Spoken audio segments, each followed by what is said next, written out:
I can't do it. Okay. We'll do it live. Okay. No. We'll do it live. Fuck it. Do it live. I'll write it and we'll do it live. Right. Fucking thing sucks. In 5, 4, 3. Anyone claiming that America's economy is in decline is peddling fiction. I've abandoned free market principles to save the free market system. But we have to pass the bill so that you can find out what is in it. Raising the debt ceilings does not increase our debt. It does not somehow promote profligacy. I know words. I have the best words. Nobody knows the system better than me, which is why I alone can fix it.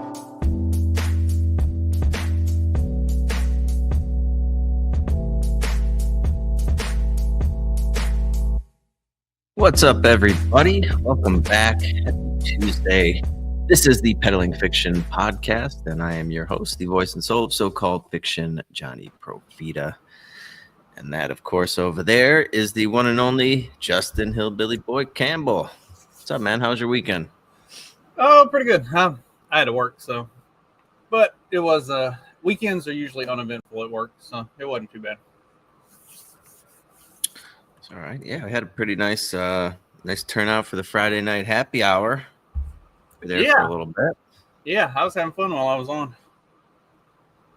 Had some good conversation. Anybody that's not in that should definitely try to be. Yeah, you just got to become a paying subscriber to the Substack, and that'll get you the invite. But yeah, that was a good time. Got to see some old faces hadn't seen in a while, so that was good. I think I had to drop off at like 10:30 or something. So yeah, I did like 4 hours. 4 hours of good times. But anyway, I just sent you that article for reference. Took me a while to find it. Got it. Related to the jobs numbers. I don't know if we should start with the boring stuff. I don't know if it's boring. Yeah, but knock the boring stuff out first, because I feel like starting with the Texas redistricting stuff seems like the obvious play, but let's kind of end with that, because that's where we should have. We should have done a show Friday talking about the jobs numbers. That was the big news on Friday that sent the market spiraling downward. As I think we mentioned, I don't know how we knew that was going to come on Wednesday's show. Based on some other economic, maybe call them anecdotal economic indicators, and then we pulled up the chart and went through some of that stuff on towards the end of Wednesday's show, all of which came to fruition after it swept those it swept the highs at the end of Wednesday for some reason, just to make sure nobody that was going short was still short for the actual big move down. Tell me these fucking things aren't rigged. Good luck with that. But so Donald Trump got a very disappointing jobs report on Friday for a number of reasons. It was a big miss for the actual month of jobs reporting of July, I think, that they were reporting. Do you have the numbers up on that article? I think they were. What were they looking for? It should say it somewhere in here. I should have gotten the other article too. I think it was about 140,000. Hang on, I can grab it real quick. And say downward revisions to May and June, which removed nearly 260,000 jobs. Yeah, basically all of the jobs this year have been erased. All like massive downward revisions to May and June, down to like 19,000, I think, like around 19,000 for both of those months. And they were expecting maybe like 140,000, 150,000 for July, and they printed 70 something. Like they were just these were terrible numbers. Even if they hit the expectations, it would be pretty pathetic job growth. But they not only did they miss bigly on Friday's print, but yeah, the previous months that he was bragging about and he was using as justification for cutting rates and everything like that, those got drastically revised lower. Yeah, I should have sent you the that was sort of like a follow-up article. I should have sent you the other one. One, there's something interesting that's been happening. This article talks about it, the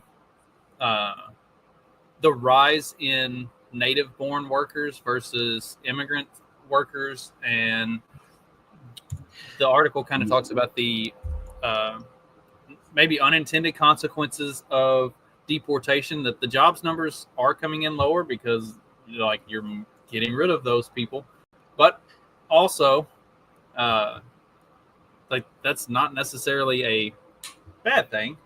And the article talks about as well, since 2018, most of the job creation has been foreign born. It has been for immigrants. So this is we're starting to see a reversal of that trend. Also, there was another article that was amazing.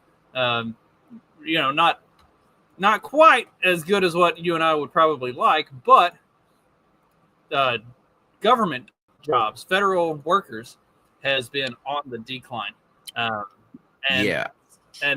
that is something we've talked about quite a bit when looking at these job numbers over the years. Is a lot of these job numbers are federal employees, so it's just the government creating made up jobs to show that people are working when it's not actually contributing anything to to society really. So the massive dip in federal workers is pretty incredible. Yeah, so those are two sort of trends that we were pointing out over the last year or so in these job numbers, going back to the Biden administration, when they were bragging about all these jobs that they were creating, which eventually all got revised away as well. Over 1 million of them just evaporated. Call it the birth death model and rosy assumptions and all kinds of crazy things that they do with these statistics. But the jobs that were actually being created were all the vast majority of them were going to foreign born workers. Almost none of them were going to Native Americans, not the feathers. But so that's one trend that we're seeing reversing under Trump. Maybe that's a good thing.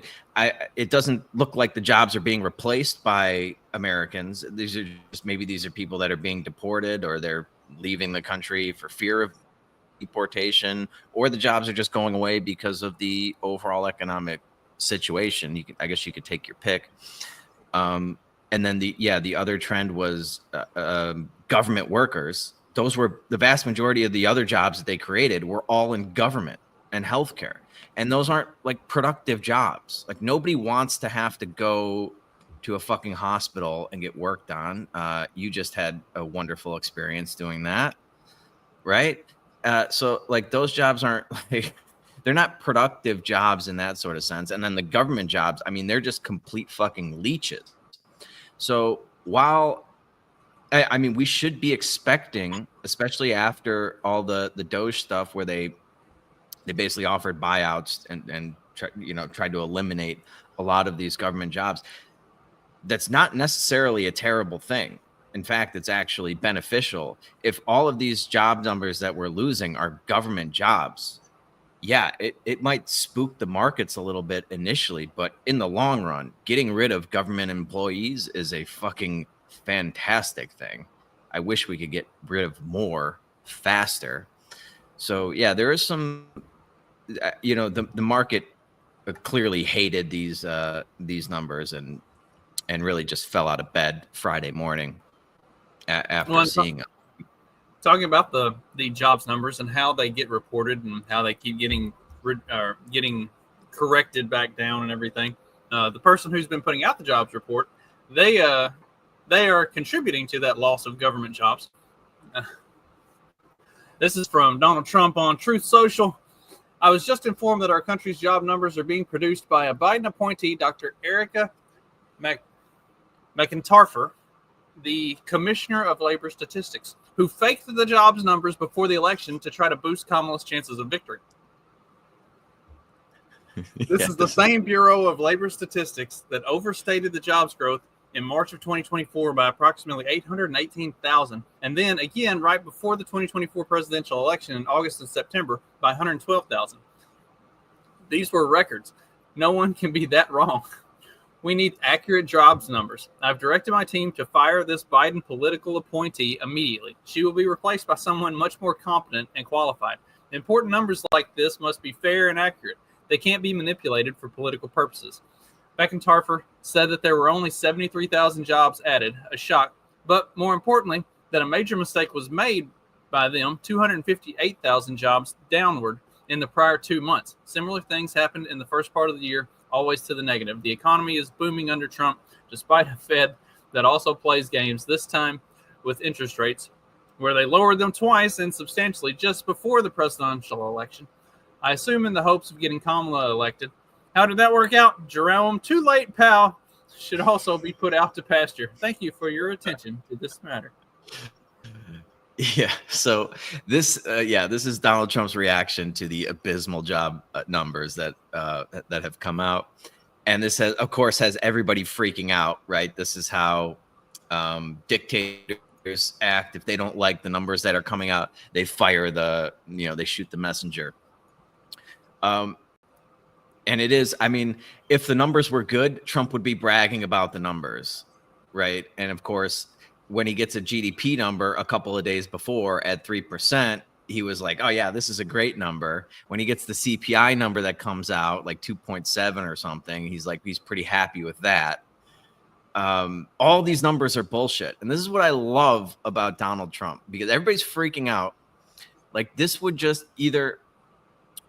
There are two things that could happen under any other administration. One, you just get the Biden administration where 17 out of the last 18 months were revised lower, right? And it just keeps going. The numbers are complete bullshit, but everybody just pays attention to the headline, and then things get revised away in secrecy almost, on page 10, and nobody really pays attention to it until it's too late. Or they would be, they would fire this person in secrecy and come up with some bullshit reason for why they had to resign or something like that. Donald Trump just does it out in the open. And he's like, yep, nope, these numbers, I don't believe these numbers. They're bullshit. You're fired. And just like that, now nobody has any faith in government numbers going forward, at least for this administration, which I think is a great fucking thing. All of these numbers are bullshit.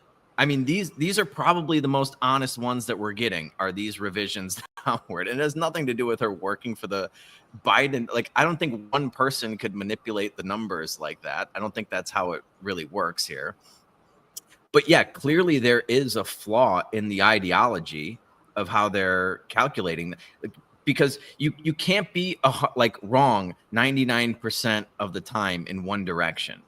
If they were honestly trying to get an accurate jobs report, yeah, sometimes they'd be under a little bit, sometimes they'd be over, but it's always to the downside. It's always revised down every single fucking time. And these were massive. Though, did he mention the numbers for June and July? Like, they were like hundreds of thousands of jobs. Yeah, he said 258,000. Yeah, down to like 19,000 or something. So no jobs were created. And then, nothing's going on here. And yeah, they've got all these models that they use. It's all bullshit. So if he's going to fire her for that reason, he should fire who's ever doing the CPI as well and the GDP. But he doesn't seem to have a problem with those numbers, because they always overstate. GDP overstates the growth and CPI understates the rate of inflation. And and they never seem to pay attention to the numbers that are in convenient form. They use the U3, I think it is, the unemployment number, which is like 4.2%. Yeah, 4.2% in July was the official U3 unemployment. Now that doesn't include the long-time discouraged workers, which to me, just because you've been unemployed for more than a year or something doesn't mean that you shouldn't be included in the labor force. But they seem to conveniently strip that out. And if they use the U6 number, which includes all of those that are sort of marginally attached to the labor force, it's 7.9% unemployment. Like that's a big fucking number. And that, again, they're trying to sort of paper mache over how dismal the economy is doing and pointing to stock market at all-time highs. Like, you can pump a bunch of money in the stock market and make it go up. If you strip out people that have been unemployed for more than 6 months or whatever it is, I forget what the cutoff is between the U6 and the U3. It's like, okay, yeah, we can make it look like we're at full employment almost. I think 3% would be considered like full employment. We're at 4.2, but it's like, oh yeah, if you include people that have like been unemployed for more than 6 months or whatever it is, then it's almost 8%. So not nearly at full employment, and that's like, those are like recession area kind of numbers for the unemployment, which is also a lagging indicator in terms of where we are economically. And but I just love how Donald Trump does this shit out in the open. It freaks people out because for some reason they think he's an anomaly. Like, this isn't how things are done. And the same thing with him selling access to the White House. Oh, he's starting that executive club or whatever. And it's like a fucking $500,000. You can get to fucking talk to everybody in his cabinet. And he's like bragging about it. I love that. I want the corruption out in the open so that it opens people's eyes to how things are actually going on. And it completely shatters this illusion of this altruistic government. These are public servants and they're just here to, represent you and everything like that. And he completely shatters that by just being fucking Donald Trump. And I hope my hope is that it's a permanent dislocation and people aren't just like, okay, now that we got Donald Trump out in 4 years or whatever and the new guy's in, now we can trust the government numbers again. I hope he completely destroys this illusion. And I don't know. I mean, maybe we could sort of segue into the gerrymandering thing that's been going on. You have anything else on the jobs stuff? Well, you mentioned the recession type stuff. There was one that you had sent me with the Buffett indicator. Yes. So for those who are watching the video, you've got a chart on the Buffett indicator value versus the historical trend. And a recession back in the 1970 and the dot-com bubble in 2000, and then up here in 2021, and we are coming out of COVID and when everything they said it wasn't a recession, but they when they spent months redefining recession so that we wouldn't call it a recession. We're back at that point. I mean, the fact that it's happened twice in 4 years' time is should be kind of concerning. Yeah. And this is this chart is basically a ratio of almost every stock in the stock. It's like 5,000 stocks, I think, or something like that. It's a crazy amount versus the U.S. GDP, and it's basically telling you that we are very, very overbought in the stock market. Like, things are trading at like some of these stocks, dude.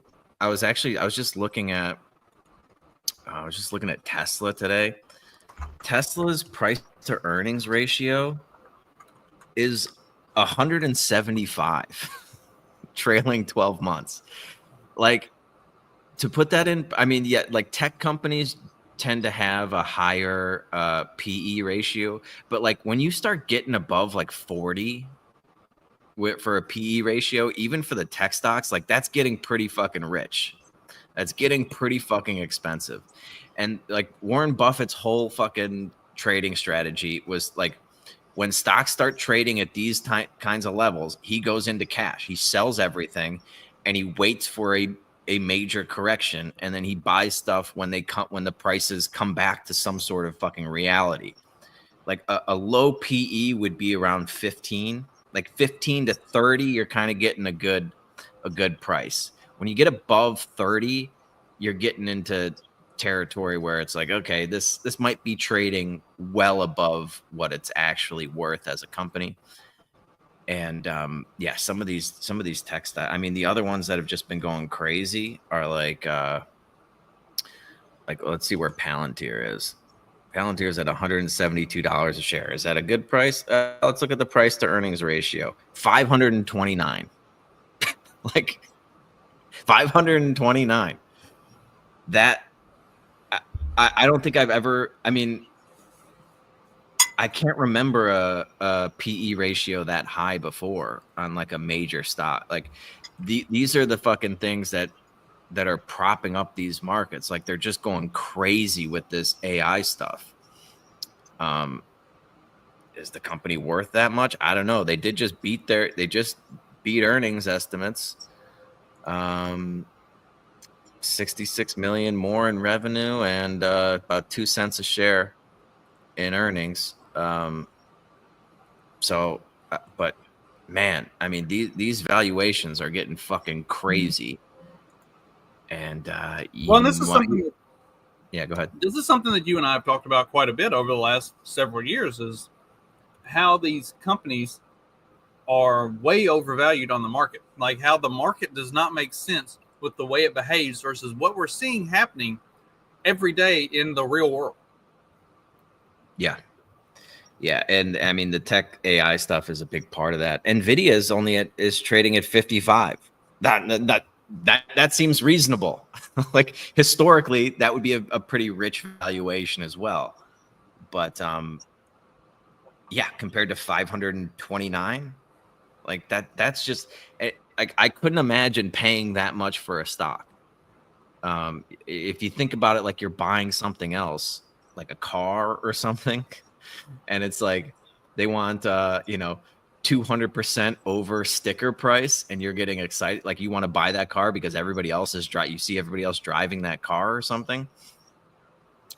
It's just it's a crazy it's crazy to me, but that's kind of my own personal investment style as well. Like I don't really chase these momentum stocks. Some people do, and you can make a lot of money doing it. But that Buffett indicator, when you put it into context with everything else that you're seeing, there's a major disconnect here between the stock market being at all-time highs, these job numbers that keep disappointing to the downside, inflation that keeps, it's over their 2% target even by their own retarded calculations, and it seems to be stubbornly high. The prices that people are actually paying for things, well above 2.7%. Actually, I did have something flagged for that. I meant to let me see if I can pull that up real quick. It was just like some anecdotal thing, somebody talking about going to like a restaurant or something and how much it cost them. Yeah. He's like, my sister-in-law's in town. She wanted to go to Shake Shack and see the Naked Gun movie. So 3 people to go to Shake Shack, a hamburger place, burgers and fries, $67. 3 movie tickets was $56. And then 3 drinks and a popcorn was $39 at the movie theater. That almost seems reasonable to me. $40 for fucking movie theater food. That seems a lot more reasonable than $67 for a hamburger and fucking fry. 3 burgers and fry. Like what? That's just fucking insane. Those are $20 burgers apparently at Shake Shack. I mean, maybe it comes with a drink. Okay. But like, so dinner and a movie, like, it's not even like a fancy dinner. It's basically fast food. Yeah, that's like fucking, what is that? It's 110. It's like almost $200 for 3 people to just go fucking eat a hamburger and watch a movie. Now you can't tell me that Shake Shack at $67 is somehow, that's 2.7% inflation. I can't fucking believe that. So I don't know how they're, what sort of substitution they're using, or what sort of hedonics. I was listening to this one guy talk about the inflation numbers and how they're blaming the lack of workforce. Like they've lost all these government workers, so they can't get anybody to answer. They can't find statistical data for these things. And so if they can't get, for whatever reason, the current price of an item, they'll just use the previous price. They'll just default to whatever they had the last time. And there might be a lot of that going on, where it's like they can come up with this excuse, oh yeah, they cut our workforce by 10% or something, so now we don't have enough people to go out and figure out. Like, first of all, give me a fucking, like, you can't use AI to do that. Like, you can't just type into fucking Grok. I bet you I could get you the price of things right now if I really needed to. So that's just bullshit government crap. But like, so if they can't find the current price, meaning they probably don't want to find it because it's gone up by 15% or some shit, they'll just use the one that they used last year. Okay. And they call these numbers are all bullshit. And that's what's so great about Donald Trump firing this chick, because they're doing such a bad job. It's like, yeah, they probably did goose the numbers under Biden to try to get Kamala Harris elected. Of course. And I don't know if we're getting more accurate numbers now. The revisions, I think, are accurate. When things are being revised down, that's like after the actual data comes in. The number, they shouldn't even have these fucking numbers. Like, we shouldn't have a July jobs number in, like, on August 1st or whatever, the first Friday in August. It's stupid. It's completely meaningless if you just look back at their track record of trying to predict what actually happened. They're way off every single time. So why don't we just wait until we actually get the jobs numbers, how many jobs were actually created, instead of coming up with these bullshit headlines, the stock market reacts to it, and then you can kind of quietly revise things down. Well, that's not any, but most businesses, the way that they do stuff like that, month-end reporting is you have your month-end report by the end of that first week of the month. Like, not on August fucking 1st.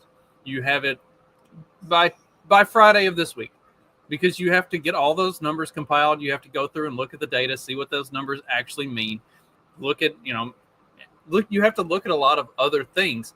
And so, like you said, prediction. That's all this is. It's a prediction. And then, of course, the ones who are, being paid to do this stuff, they're going to predict that it's higher than what it actually is, because they want to make themselves look good and they want their boss to be happy about it. And so, yeah, it's all just a guesstimate. And then the revision is where you see what it actually is. And the fact that they're revising it down by so much every time, like, if I turned in a monthly report and then a week or two later, I realized I fucked up a number somewhere, my bosses would not be happy with me. Yeah. If I did it every fucking month and was missing by like that magnitude of error, yeah, I'd have been fired a month in, 2 months in. Like, you're off by 10x. Like, yeah, how is that even fucking possible? And yeah, consistently off by like orders of magnitude. You probably should get fired. And of course, Donald Trump just does it in the most Trumpian way. He gets a really bad report, and so that's the headline. Like, Donald Trump doesn't like the jobs numbers, so he's just going to fire them and put somebody in who will probably give him a better jobs number now. But I did like how he mentioned the revisions too. Like, that's part of the issue here, is that, like, yeah, if you're gonna revise something down from 200 and something to 19, that's a pretty big fucking miss. It's a pretty big goddamn miss, and it happens over and over and over and over and over again. Something should change. And this comes on the heel of all like 800,000 jobs being revised away in the final revision to Biden's last year at the helm. So, yeah, there's like these economic indicators are not looking too good for making America great again. So, I guess we'll just have to wait and see. But if something does, and like I said, there are some highlights to this as well, like getting rid of the government workers. That's how he should have spun this. He should have been like, yeah, like we're gonna be losing some jobs because I fired 400,000 government workers or something. Like, right, we that's stopped adding government. Like again, this goes back to Trump is never informed enough. Like I think we've talked about this before. The dude notoriously doesn't read anything. He has people give him a Cliff Notes version of his morning briefings. Like, that's the way he does things. So he's and we've talked about this in like debates and other stuff that he's done, where if he had the numbers, if he had the information like what you and I talk about all the time, he could like really hammer on stuff.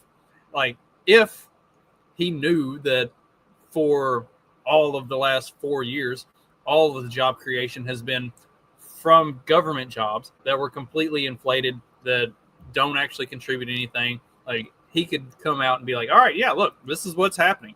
This is what we're doing. This is why it's a good thing. But yeah, that's not his style. So obviously here we are. Yeah. Yeah. And this was, according to Zero Hedge here, the biggest negative revision to payroll since the global financial crisis. So like these are, yeah. And according to that chart, we're kind of right where the stock market was, like right before that thing kicked off. So there's like a confluence of indicators here that are kind of flashing. Ooh, yeah. Could be headed for an economic downturn here. And then of course, right on cue, I think I sent you the did I send you the tweet from Jim Cramer? Oh no, I saw that you had commented on it. right on cue. So Friday the market fucking tanked. It was down a couple percent across the board. Monday, of course, we get this rally. You can call it a dead cat bounce if you want. I don't know. This market's down again today, and it looks like we're going to close. Well, let me see where we're at. We're going to close near the lows. Yeah, probably.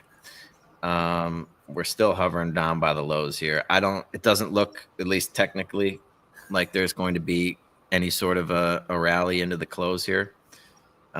Wait, it's already closed. It's after 4, isn't it? Yeah, shit, 2:00.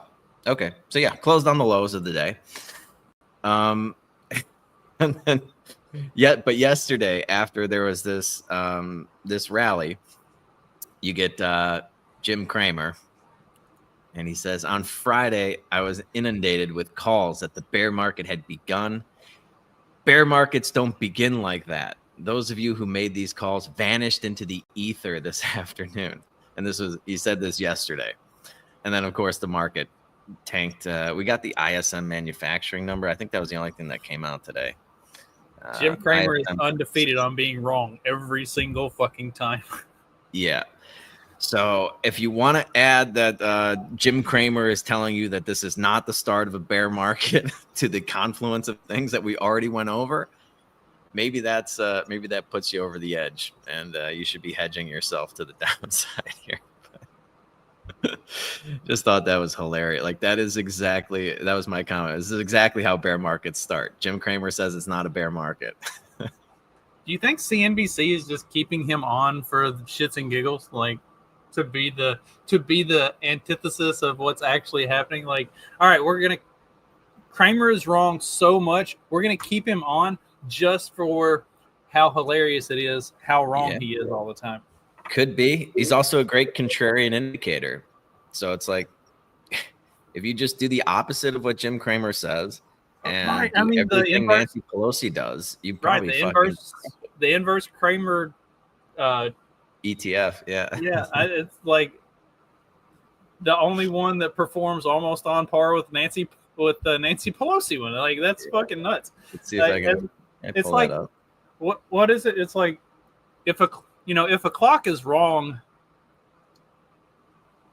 like off by a few minutes, then it's like it's confusing. But if it's just like if the clock is dead, then it's right twice a day. And like Kramer is like that. Like he's so wrong that it almost makes him right. Yeah, I mean it's just as hard to be wrong 100% of the time as it is to be right 100% of the time. If you think about it, it reminds me. There's a great scene in that show Numbers where this guy was supposed to be like a psychic, and the dude was like, okay, what? Yeah, he'd pull up a card. He's like, well, is this card? Is it a red card or a black card? And he got like he got like 10 out of 10 wrong or something. 20 out of 20 wrong, or he's like, yeah, it's just as hard statistically to be wrong every single time as it is to be right.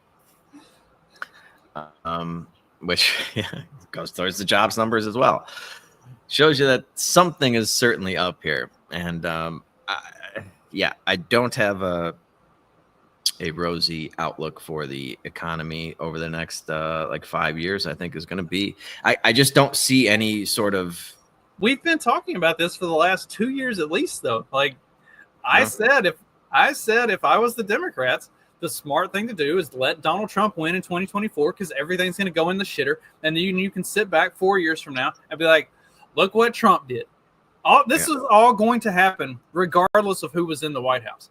So like, right, but they can, they have all those bullshit statistics that they parrot for Joe Biden, like, like 15 million jobs created and unemployment at record lows and inflation down like 80% or something, like whatever the fucking crap numbers statistics that they put out there. So they can throw that back in your face, like everything was going great. And we handed the reins over to Donald Trump, and he cut government, and he cut Medicare and Medicaid with the big, beautiful bill and those goddamn Republicans. And look what happened. We cut government and we deregulated, and everything went to hell in a handcart. And so obviously we need more government. That's just got a fucking bow on it for him. And I just don't see, there's not a lot of like things to like about our situation economically in the US. He's bragging about all this tariff stuff too. I don't think I sent you anything. Yeah, they collected like 200 billion in tariffs. Like, great, but that's just okay. So you're bragging that the American people paid more in taxes. That's a weird flex. Either the consumer paid it or the company like ate that extra cost. But either way, it's hurting the American people. So that's not something to be bragging about. And again, it's not like 200 billion is actually going to fucking make a goddamn difference when you're adding 4 trillion to the national debt and the rates are going up. They want to cut rates. I know the odds of a September rate cut shot up yesterday or maybe the day before. I still kind of feel like there will be one sort of symbolic rate cut in September to just kind of, they don't want everybody to just start freaking out, being like, oh, we're not getting any rate cuts, but maybe they'll give us one for the year. But that's, like I said, that if you're a fucking heroin addict and you just get like a little taste, yeah, that'll keep you, that might keep you going for a little bit, but eventually you're going to need so much of the drug of cheap money that you're going to overdose on it.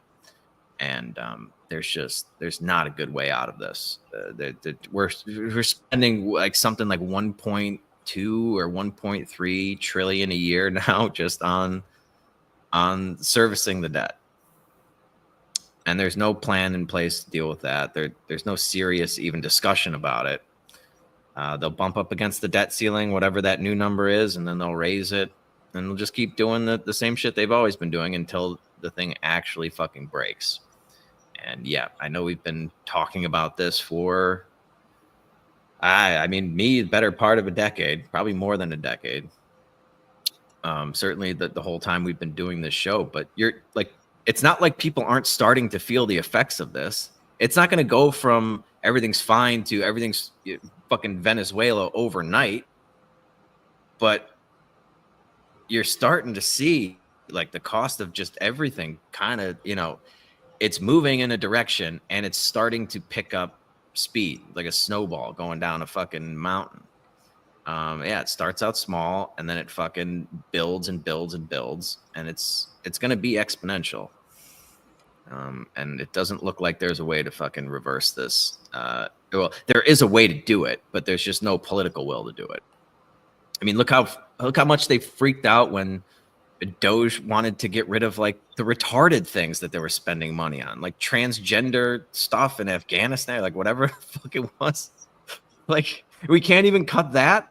We can't cut that without the sky falling. It's like, what hope do we have?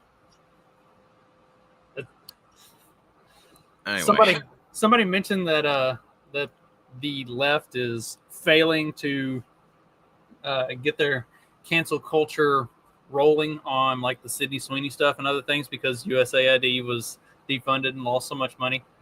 Like they're really not sending their best when it comes to trying to do some of this stuff. Woke Rider slam for branding Sydney Sweeney is a butterface who looks great in jeans. This is for those who aren't watching the video. The person who's called Sydney Sweeney a butterface who looks great in jeans looks exactly the way you would expect her to. Yeah. She has no neck, 3 or 4 chins, and that's all I could see from the picture. Yeah. But yeah, Sydney Sweeney is a butterface. Man. We'll follow up one more little Sydney Sweeney thing to follow up since it was revealed that she's a registered Republican in Florida, and now the left is losing their mind about this. There's a little video that's been going around that's also causing them to lose their shit. I saw this.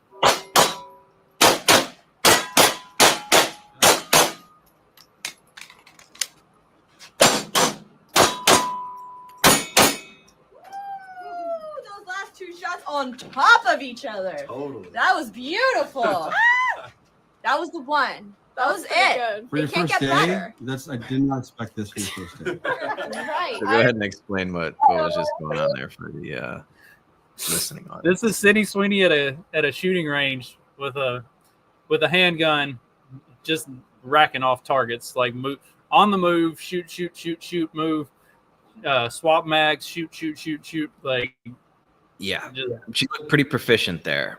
And anybody that's only shot a handgun like occasionally would know that it's not much better than having like a fucking shovel if you don't know how to shoot it. And she was putting everything on target. How did she, so when she did that mag change, did she just leave the last round in the chamber so she didn't have to rack it when she that's did what it looked like. Okay. Yeah, I was wondering about that. I was like, how did she do that without having to fucking rack it? So she's keeping track of her ammunition too while doing that. Not as dumb of a blonde as she looks, huh? Well, and I mean, doing that a target shoot like that is pretty easy because you're doing 2 per, and if it probably has either a 17 or a 13 round magazine, depending on if she's shooting a 9 or yeah. I mean, it's not that difficult, but at the same time, that means she is fairly proficient with a gun. Like, she knows what she's doing. Yeah. So that's the icing on the cake, the cherry on top. It's just like, if you really want to trigger the fucking woke leftist, not only is she posing sexually in jeans and getting a rise out of you, but she's shooting things very well. Yeah. Speaking of places that like to shoot things, got some redistricting going on in Texas, and some potential violence if that continues to go as they project. And I'm sorry, but instead, we are not only going to punch you back, but we are going to knock you out. So I fully anticipate that we are going to take control of the United States House, because that is what the American people want. And that is why Donald Trump and his regime is so afraid. This is Jasmine Crockett saying that they're going to hit back after the Texas redistricting. It's not going to matter. She's not going to hit anything. If the Texas redistricting goes through, she won't have a district at all. So she'll be out of a job.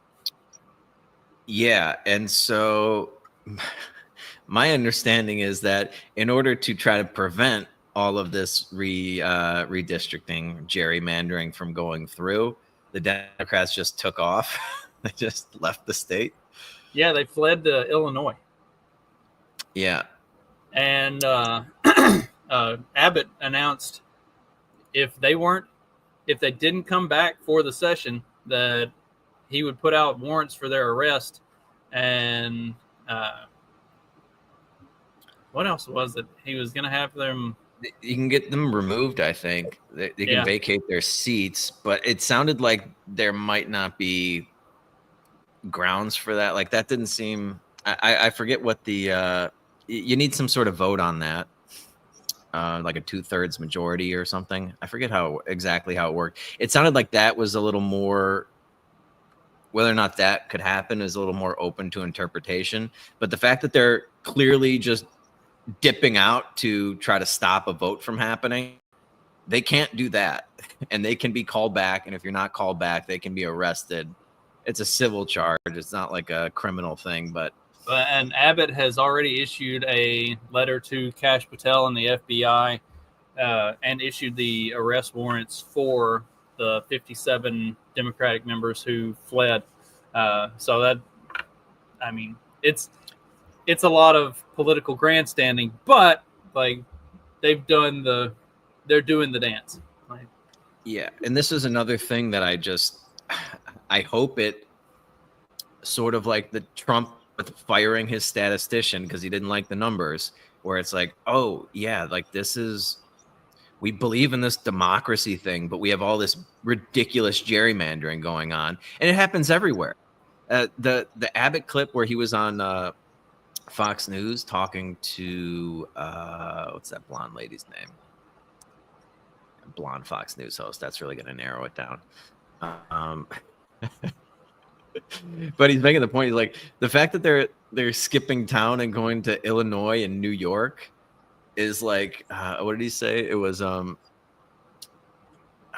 he made some he made some fucking analogy to Wisconsin and cheese. It's like, yeah, like Illinois is like one of the most gerrymandered fucking states in the union. It's ridiculous if you look at a map of it, and it just goes to show you that this whole democracy thing it's bullshit. They don't believe in it. If they did, you wouldn't have all these weird districts carved out. I think New Jersey was another one that was like super gerrymandered, if I remember correctly, where they just like, you'll be like up in the northern part of the state, and for some reason you get this little fucking neighborhood or two that's like completely out of the way, has nothing to do with you, just because their polling shows that you needed to have that in order to fucking flip the whole thing is ridiculous. And it goes to show you that this whole democracy thing is an absolute illusion. They don't believe it. They're not representing you. They're carving out these fucking things and doing all this shady shit just to make sure they maintain power. Here's the Illinois district map before J.B. Pritzker got into office and after J.B. Pritzker got into office. Yeah. Yeah. And I mean, I don't even know how to describe this to the listening audience. You can just fucking Google this shit on your own, I guess. But like, clearly they've figured something out, and they've carved the fucking. Yeah, what the fuck is all of this right here? Like, this is one of the. Why would that be your district? Like, how does that make any fucking sense other than they rigged this just to get certain votes in certain area or into the same district, so that you could take what had been a relatively balanced state and then turn it into whatever the fuck this monstrosity is. Yeah, I like that little sliver of blue going across the middle too.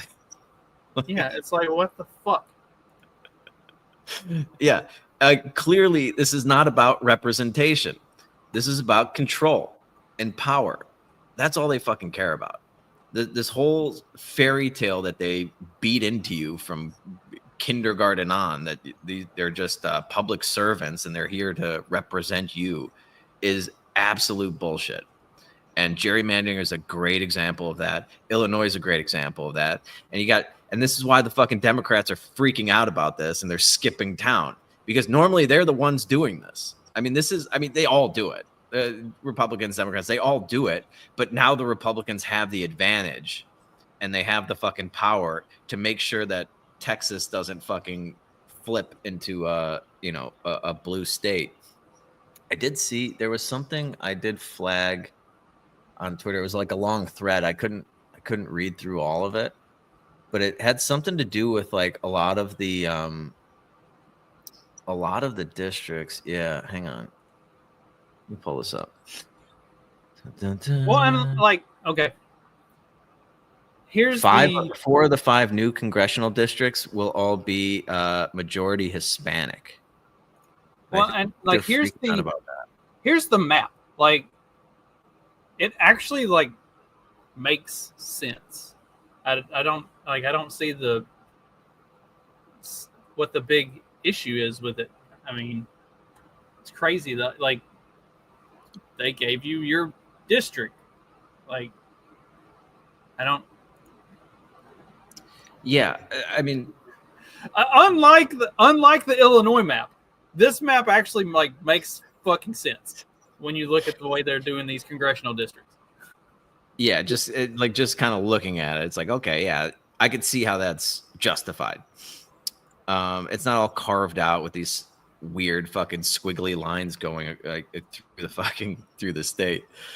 But yeah, it sounds to me like the Republicans, I mean, I'm sure they want to get more seats as well. And they're trying to maybe undo or prevent future gerrymandering by Democrats to try to steal a state that should be represented by Republicans according to the people that live there. And not going through some weird fucking shenanigans to gerrymander everything to falsely represent it as a blue or even a purple or a blue state. And the Democrats have been very good at doing this historically. Like this is their bread and butter. This is why, yeah, Illinois is all fucked up. New York's all fucked up. I'm sure California as well. And so they're freaking out because they know that this is an effective fucking thing and they don't really have the power to stop it at the moment. So, so they leave town. I know they did this. I think they might have done this. Was this Wisconsin where they skipped town the last time? I think it was Wisconsin. It was Texas. It was Texas before. Texas, the Texas Democrats did this before whenever they were doing the vote on the abortion restriction stuff. Okay. I could have sworn there was something in Wisconsin too. And that was like, it was like during COVID maybe. I don't know. But like this is not the first time they've pulled this trick. And I don't think it will be the last. But yeah, hopefully again this should show you, regardless of what side of the aisle you're on. It's like, okay, yeah, this shit's rigged. They're gerrymandering. They're literally rigging it in their favor, whether or not you're a Republican or a Democrat. Like, if you believe in democracy, you should not be in favor of gerrymandering. And the fact that they're doing it and that it has been done, and maybe they're trying to undo what has been done, like, it should just go to show you that this whole thing is not what it's been represented as. Unfortunately, I don't know if a lot of people will take that lesson from it. Yeah, it was in 2011 Wisconsin Democrats fled to prevent Act 10 from being passed. It passed, by the way. So a lot of good that did them. 2011. Jesus Christ. Okay. I thought it was like 5 years ago. You got a It's long 15. memory there. Yeah, time flies when you're having fun, huh?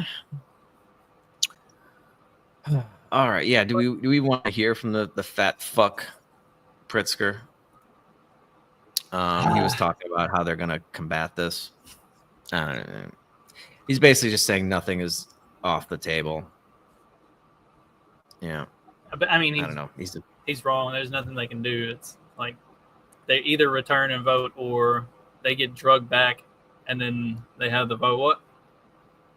What was it? Didn't the ones in the federal house do something like this and they like literally drug them back into the chambers so that they could conduct the vote? It's been a while ago, or a few years ago.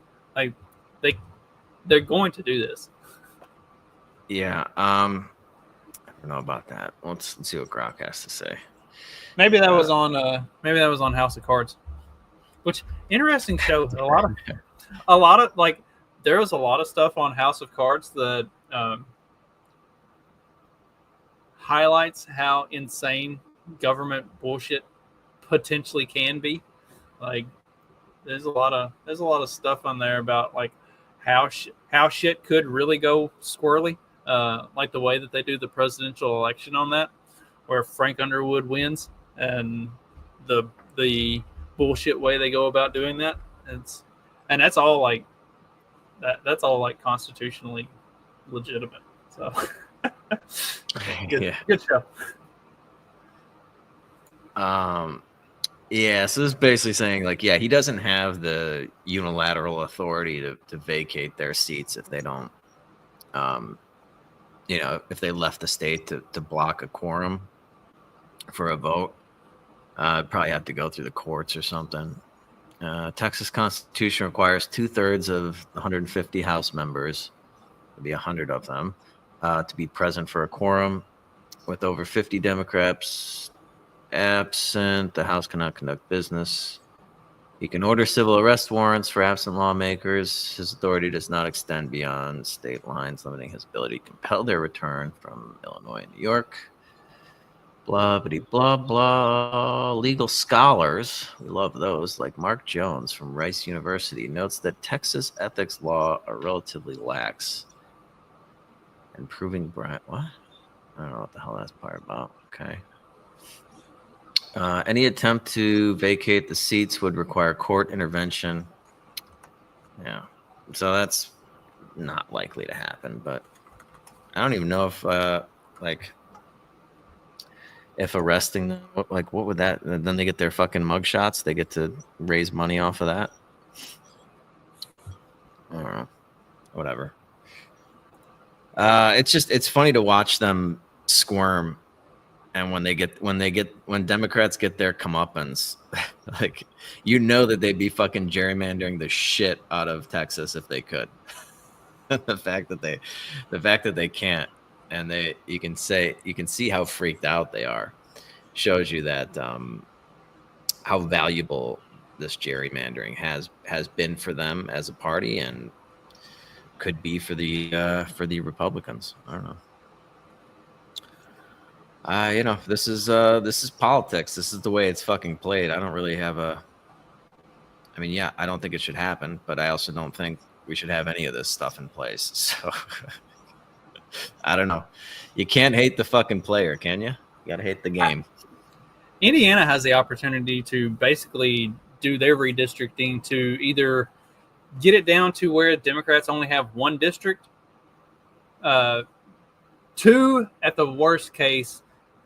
One would probably be pretty reasonable, or they could really fuck with it and make it 0. Now, I'm all for the 0. Like, that's the way this game is played. Like, if you're not willing to play dirty in the game of politics, then you're only willing to lose. Like, you're just setting yourself up to lose. And that's been the problem with Republicans, is they're not willing to.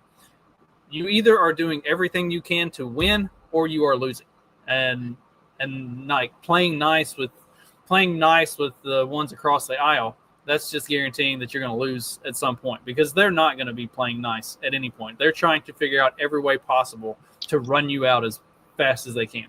Yeah, they're trying to they try to take like these principles stances against people that have no principles and have no value for that either. Like, they don't give a fuck if you take a principled stand. They have no problem being completely inconsistent and hypocritical, and they will do whatever fucking you give them an inch, and they will take a fucking mile. So your principled stand is falling on deaf ears, and yeah, it has not served them well in the past. That is for sure. So anyway, that's is that about it for today? Coming up on time. Yeah, that's all I got. We got Jim Acosta talking to dude, AI creation of a dead kid, but that seems like a good Friday show topic. Like that's because that's just yeah, we can save it for Friday. You can watch it. That, I will say, was fucking bizarre. Not only is it just like retarded, but it's also bizarre. And dude, these fucking, I don't know, dude, activist fucking parents and shit, like, basically the parents created this AI version of their kid. It's really fucking weird. And Jim Acosta obliged them to interview the AI version of their kid. So yeah, we can you can check that out. And, we can follow up with that on a Friday Fun Day show. Make fun of some more retarded gun control related shit there. Yeah, you got anything else going on this week? Kids start back to school tomorrow, so yay! Oh wow, nice. That'll free up. Yeah, we're back. It's August. It's August. Is that early to start school? Yeah, a little bit. Yeah, it seems a little early. They haven't started the school here in Mexico yet. There's still a bunch of kids down at the pool. And I think it seems a little early just based on the way the calendar falls this year, because like usually they're starting around the 10th or so, and with Friday being the 1st, so it's like, because they like to start on a Wednesday for some reason instead of starting on a Monday. Like, you know, anybody that has good common fucking sense, you start your week on a Monday, but they start on Wednesday. So yeah, you know, it's like the first week is kind of bullshit anyway, right? Yeah, I mean, like, I don't understand why. I don't understand why they need to start on Wednesday, but it's whatever. So, yeah, the way the calendar falls, I guess they decided to go early. Right on. Well, so yeah, we'll be back on our regular schedule. That'll be good, consistent. And yeah, I don't think I have anything else really going on. Still no jet ski, by the way, in case you were wondering. Guess who blew off the Saturday meeting we had scheduled? with no explanation whatsoever. And I found out again, like, because I know it's this retarded situation where it's like I don't know if anybody cares about this, but we'll get out of here on this. Just how things are done in Mexico. So the owners of these two jet skis they're either like US or Canada, I don't know, but they're not here, which is why they're selling them. And they're selling them on consignment. This guy works for like a Kawasaki dealership here in Vallarta. The skis are with another guy in Punta de Mita, who works for like another guy in Punta de Mita. So somehow these four people have to communicate with each other, and they're not doing it. The guy with the actual skis, I know him, and he needs like 2 days notice. And so like I texted him like Saturday morning. I was like, hey, like you bringing the skis by? Because I'm like, I got a 1 o'clock appointment with this guy. He's like, I have no idea what you're talking about. And I was like, oh, great. So this isn't gonna happen. And then I text the guy. I'm like, yo, dude, set this up for fucking Monday. Like, call this guy right now. Here's his number. He needs 2 days notice. Like, I'm ready to fucking go. Set it up for Monday. And he doesn't fucking reply. Nothing. So then Monday I hit him up and he's like, yeah, it's a little complicated. I need to get a hold of like this other guy to get authorization. And I was like, no, dude, I gave you the guy's fucking number 2 days ago. He's the guy. Like, he can do it. He's got the skis, and all he has to do is talk to his boss to get authorization to move them. And anyway, it's now Tuesday. It's been 3 weeks since we've agreed on a price, and I still don't have a fucking jet ski. So we'll see. Maybe this weekend I'll have it done. It's unbelievable. It's unfucking believable how hard it is to give Mexicans your money. Well, I guess these aren't Mexicans technically, but these are Mexicans working for Americans, and they just couldn't care any less. So anyway, well, yeah, maybe Friday I'll have an exciting jet ski update, but I doubt it. Not holding my breath. Good luck. Yeah. But thank you all so very much for listening. And until Friday, you guys know what to do. Just keep on peddling that so-called fiction. Peace.